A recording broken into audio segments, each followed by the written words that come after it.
Okay, so Drooble was a music community. It was started by some lady. I don't know where, but I had 2 personal albums on it. One called Peroxide. I think the first album, or the second album was called the You're Right album or something like that. Then the third album was called She Passed Out, which was the Linda and Cole band, all under Cole Spivey. Drooble's no longer, it's gone. So all those songs are gone. It was hundreds of songs. Some of them I even almost got sued for. A few of the songs almost did. But they're gone. The whole site's gone. Now on Drooble, you could comment on other people's songs and they would give you karma. Sorry, karma. Red rabbit run round the red barn. La la la la. Karma. You could get karma. You could get karma points with Drooble. Drooble's gone. Now, you could use the karma points to post songs, or you could cash out the karma points for cash. I did it a couple times. Made $50 one time. I commented on so many songs, you get like a penny or 10 cents. You'd have to write a little review and then go through this whole series of how loud was this song and what did it make you feel like? Would you listen to it again? And all these questions, market research for the song and the band.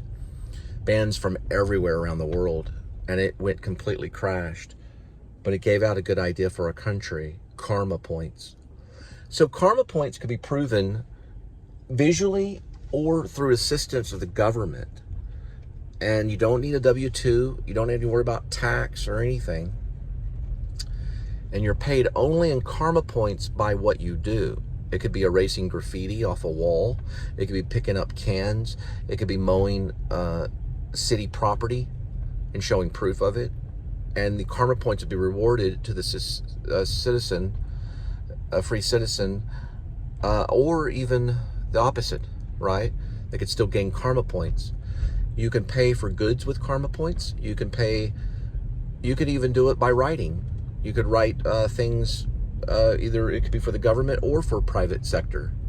And these karma points would be rewarded, and you could use them for anything that you would purchase. It would change the face of money as we know it. It would revolutionize the world.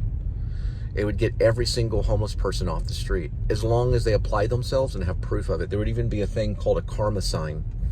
So that would be a sign that they would hold. It could be for private sector. It could be for help dogs, or it could be for buy this cool clothing, or cheaper gas, or the sign could say, go to this hair salon, or the sign could say, buy this car, or Liberty Tax, or whatever it may be.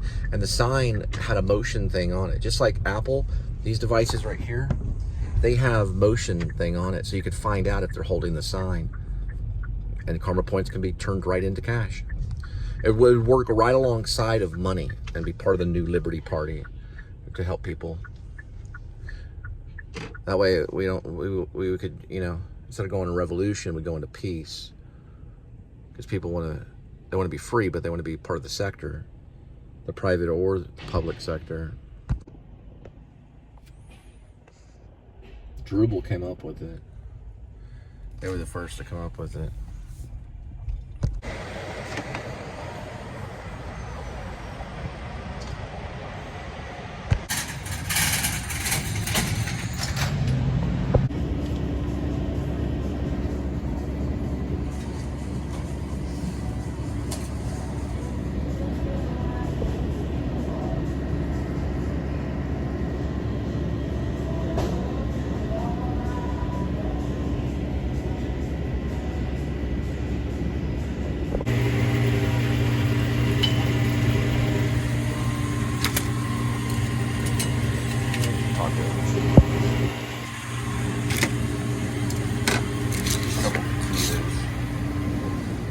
Basically throwaway items.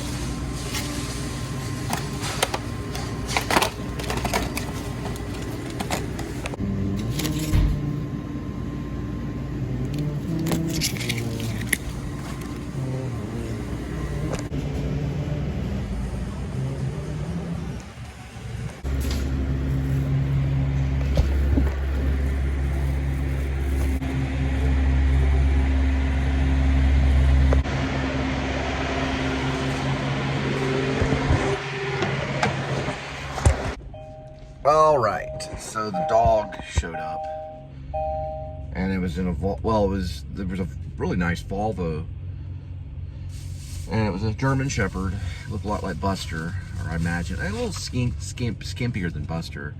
It was kind of a beefy looking dude, someone that looked like he'd be cast in like a Russian movie or something, like futuristic James Bond, like real kind of beefy, buzzed hair. He's walking the dog around. The dog goes in circles, like sniffing the ground, probably pooping. Could just be some dude just letting his dog poop in the Volvo, but he was in the passenger side. Could have been FBI, CIA, KGB, or Taylor Sheridan. Who knows? I don't know. It could have been a fan of the show, or it just could have been just a passerby. It's hard to say. Ooh. Was that Fleetwood? For a second, yeah. Don't mess with Fleetwood, yeah. That's a content blocker right there. Got a taquito, taco, and cheese. The other one I don't remember. It's probably steak or something.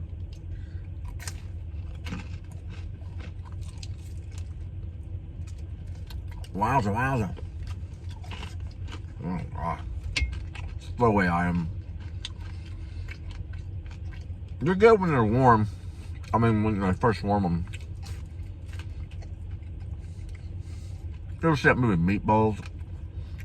With that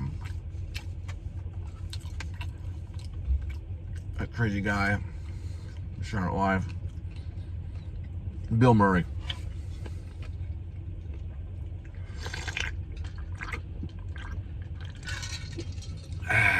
Meatballs with Bill Murray, yeah. Because you're not good enough. Is that?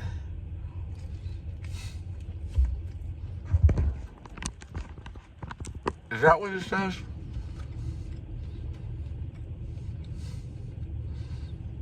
You're just no good.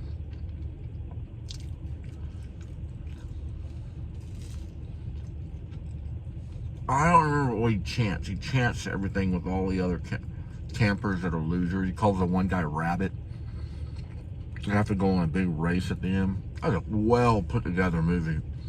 Like the beginning, the middle, explaining, the music, the acting. Everything was just, you don't make movies like that anymore. Even though it was a comedy.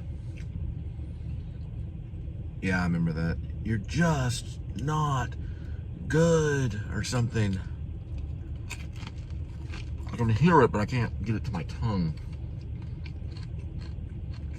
Just not good enough.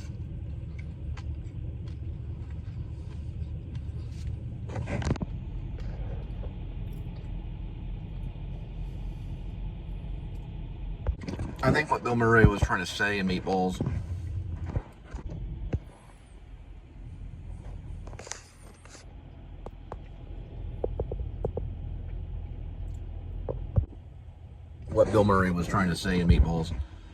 was that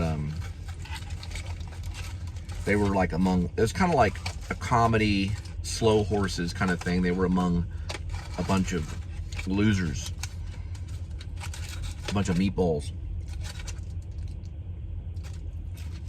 This one a little bit better.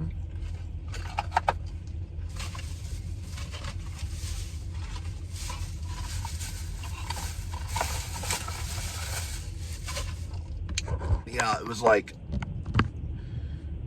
they were all losers and they weren't going to win. They're never going to be good enough, and you know, and all that kind of stuff. But he coaches them anyway.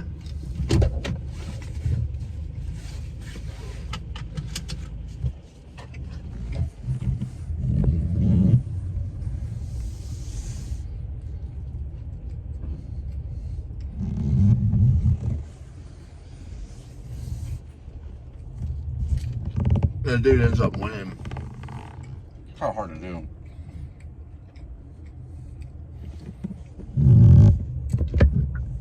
But he ends up winning anyway. Purple light! The purple light! Oh, I'm in a whirlwind of steering wheel emotion.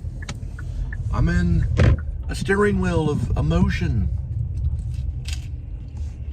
You're just no good. Or something like that. You're just no good. I want to see the meatball. I want to see meatballs in.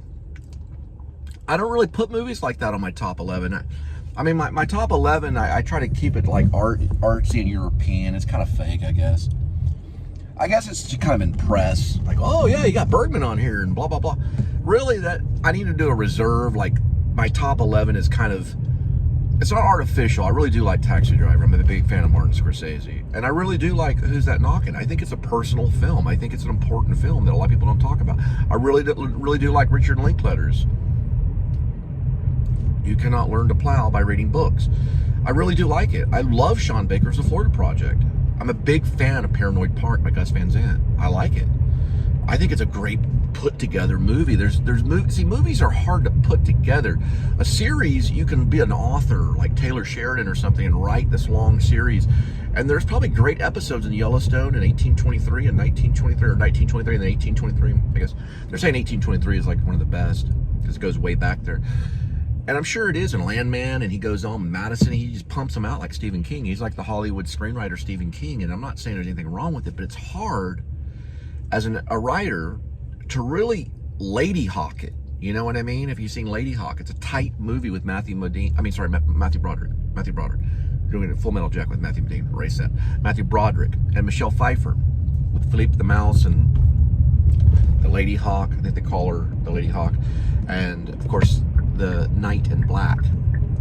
And then also the Bishop, the evil Bishop, played by that, Shakespearean actor that nobody can remember his name. But he was very good. But there's a lot of well put together movies from the 80s, really realistic movies in the 70s, like 1976.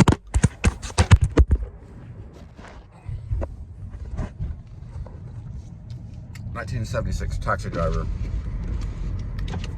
That never happened in Taxi Driver.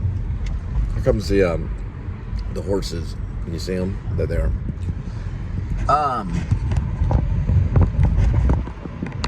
It's wonderful dealing with convenience, but it's also, it's not Francis Ford Coppola, it's not Scorsese. Well, I don't know if they're against it. I mean, I could say that it's an anti-cinematic movement.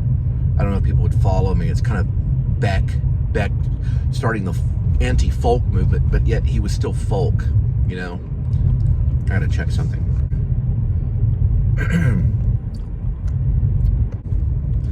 I don't like saying anti-cinematic because I love cinema, but you're just a vlogger, man. You're just no good. Get a copy of Meatballs on VHS. Bill Murray, man. Bill Murray, you're just no good. You're just not good enough. That's it. You're just not good enough. That's probably it.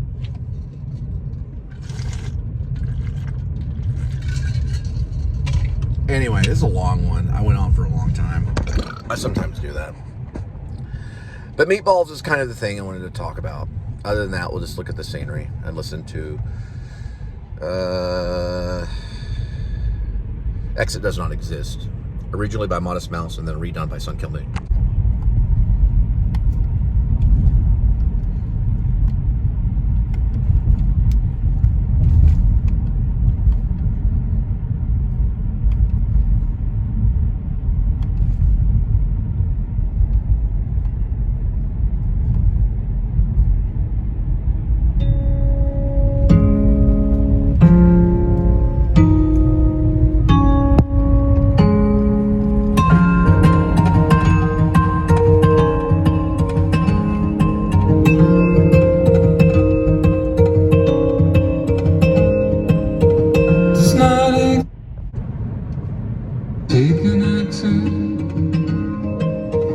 I hear voices insinuating. Yeah, by not cutting. Not pasting. Feeds me words to this song that I'm singing. Sunlight, 7:20 p.m. early September. Standing looking at a photograph you don't remember. You look out of breath at me like I'm faking. As a matter of fact, I don't recall this being taken. You don't actually exist, so I start shaking. Does not exist, take an exit.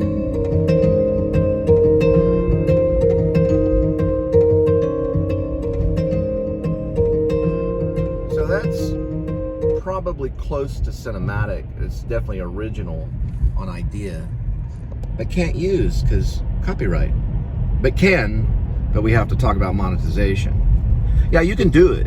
It's just a monetization rule.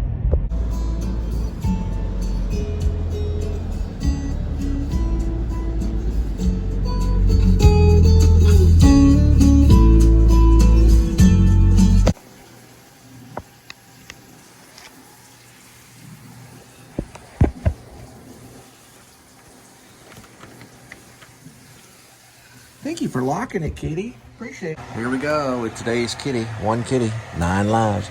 Each life has a number. Numbers 1 through 9. Swirl a cat food.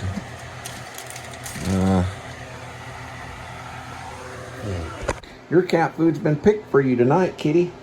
And it's gonna have crushed up stuff in it. Because he's got a worm in his butt. Yes, tonight you get tapeworm pills. Yes, you do, kitty. Because you got a worm in your butt. It's okay. You got a worm. Oh, you got a worm in your butt. It's okay. A worm in your butt. It's okay. A worm in your butt. It's okay. A worm in a butt. We're gonna get it to go away with tapeworm medicine. Yes, we are. We put it in your food and it makes a worm come out of your butt. All right, say goodnight. Good night, everybody. Meow. Meow. You're on TV, kitty. Say hi, Mom.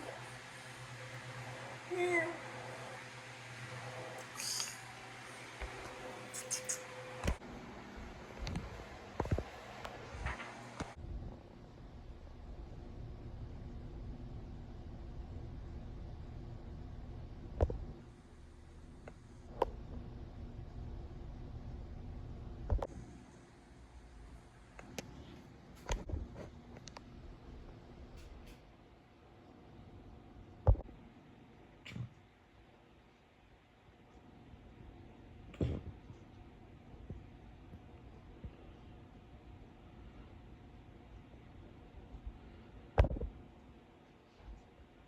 Good sneeze.